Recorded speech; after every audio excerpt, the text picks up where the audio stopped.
Welcome to Sethu Chitra kitchen.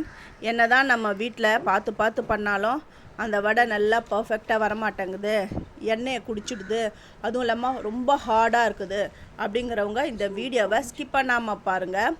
இந்த ஹோட்டலில் எப்படி பண்ணுவாங்க அந்த சீக்ரெட் எல்லாமே இந்த வீடியோவில் நான் சொல்லியிருக்கேன். அதனால் ஸ்கிப் பண்ணாமல் பாருங்கள். நான் வந்து 1 டம்ளர் உளுந்து எடுத்துருக்கேன். இந்த உளுந்தை நல்லா வாஷ் பண்ணிவிட்டு 1.5 மணி நேரம் நான் ஊற விட போகிறேன். 1.5 மணி நேரம் ஊறிடுது. இப்போ இந்த தண்ணி எல்லாம் இருத்துட்டு ஒரு மிக்சி ஜாரில் சேர்த்துடுறேன்.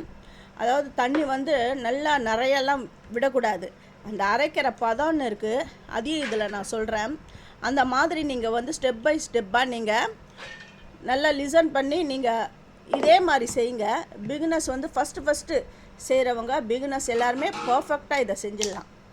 இதை அரைக்கும் பொழுது என்னென்னா அந்த மாவு சூடாகக்கூடாது. இந்த ஐஸ் தண்ணி இருந்ததுன்னா கொஞ்சம் கொஞ்சமாக விட்டு, அதுவும் நிறைய தண்ணி விடக்கூடாது, சும்மா தெளித்து நல்லா மசியாக பீட் பண்ணிக்கோங்க. இந்த மாதிரி அரைச்சிக்கோங்க. கிரைண்டரில் அரைக்க போகிறேன் அப்படிங்கிறவங்களும் கிரைண்டரில் அரைச்சிக்கலாம். நல்லா இந்த மாதிரி அரைக்கும் பொழுது நல்லா ஃப்ளஃபியாக வரும். ஐஸ் தண்ணி விட்டு அரைங்க. ஏன்னா இந்த இது சூடாகக்கூடாது, இந்த மிக்சி ஜாரு சூடாகக்கூடாது. இது எல்லாம் நல்லா பீட் பண்ணிக்கணும். எப்படி பீட் பண்ணால் அந்த ஒரே சைடாகவே பீட் பண்ணிக்கோங்க. Clockwise anticlockwise அந்த மாதிரிலாம் பீட் பண்ணாதீங்க. பீட் பண்ணுறவங்க ஒன் சைடாகவே அப்படியே பீட் பண்ணணும். இப்போ அரிசி மாவு வந்து 2 ஸ்பூன் சேர்க்குறேன். இது நல்லா கிறிஸ்பியாக இருக்கிறதுக்காக தான் இந்த அரிசி மாவு நான் சேர்க்குறேன். இஞ்சி துருவல் ஹோட்டலில் எப்படி பண்ணுறாங்களோ அந்த மெத்தடில் தான் நான் உங்களுக்கு சொல்கிறேன். கருவேப்பிலை, கொத்தமல்லி கொஞ்சம் கொஞ்சமாக கட் பண்ணது எல்லாம் கொஞ்சம் கொஞ்சமாக போடுறேன். இந்த மாவுக்கு ஏற்ற மாதிரி போடுறேன். 2 பச்சை மிளகாவை ஃபைனாக கட் பண்ணி அதையும் சேர்த்துட்டேன். இதில்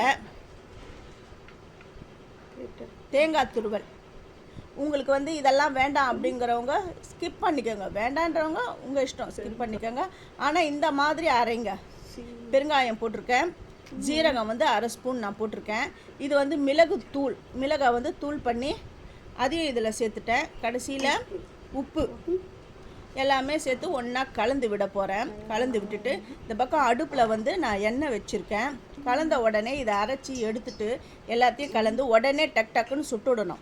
இல்லைன்னு வச்சுக்கோங்களேன், அது நல்லா வந்து பொறுமையாக சுட்டுக்கலாம் அப்படின்னு வச்சுட்டிங்கன்னா அது நீர் காயிடும், அப்புறம் எண்ணெயெல்லாம் நல்லா குடிச்சிடும். கையில் வந்து தண்ணியை தொட்டுக்கோங்க. தண்ணியை தொட்டுட்டு இதோ இந்த மாதிரி நீங்கள் அப்படியே நீங்கள் விடுற மாதிரி இருந்தாலும் அப்படியே கையிலேயே சில பேர் வந்து அப்படியே ஹோல்ஸ் போட்டு அப்படியே விடுவாங்க. அது வந்து ப்ராக்டிஸில் வந்துடும். இந்த பிகினர்ஸ்க்கெலாம் அதெல்லாம் தெரியாது. அவங்க இந்த மாதிரி ஒரு கரண்டியை வச்சு இந்த மாதிரி மாவை வச்சு அதில் ஹோல்ஸ் பண்ணி இப்படி சுடுங்க. இது நல்லா பர்ஃபெக்டாக வரும். நல்லா கிறிஸ்பியாக அட்டகாசமாக இருக்கும். இந்த கிறிஸ்பி மெது வடை வித் பர்ஃபெக்ட் சட்னி. சட்னி எப்படி அரைப்பாங்க அப்படின்றது நான் சொல்ல வேண்டியது கிடையாது. உடச்சக்கடலை சட்னி, அதுவும் வந்து 1 கப் வந்து கோகோனட் நல்லா தேங்காய் துருவல் சேர்த்துட்டு உடச்சக்கடலை, பச்சை மிளகா, இஞ்சி இதெல்லாம் போட்டு நல்லா அரைப்பாங்க. கொஞ்சம் உப்பு போட்டு அரைச்சி அதை வந்து தாளிப்பாங்க. சில இதில் வந்து யோகட்டு 2 டீஸ்பூன் வந்து யோகட் கூட சேர்க்குறாங்க. ஏன்னா அது வந்து எக்ஸ்ட்ரா அந்த சட்னி வந்து நல்லா ஸ்மூத்தாக வரதுக்காக அந்த யோகட் கூட சேர்ப்பாங்க. நான் சட்னி அரைக்கிறத இன்னொரு வீடியோவில் நான் காட்டுறேன். இந்த பாருங்கள் என்ன அழகாக என்ன கலர்ஸ், நல்லா ஃபைன் கலர் வந்துடுது பாருங்கள். இதே மாதிரி நான் எல்லா வடைகளையும் நான் சுட்டு உங்களுக்கு காட்டுறேன்.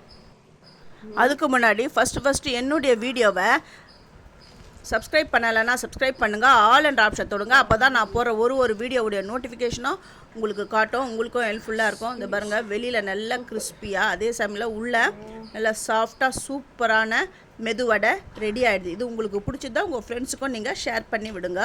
தேங்க்யூ.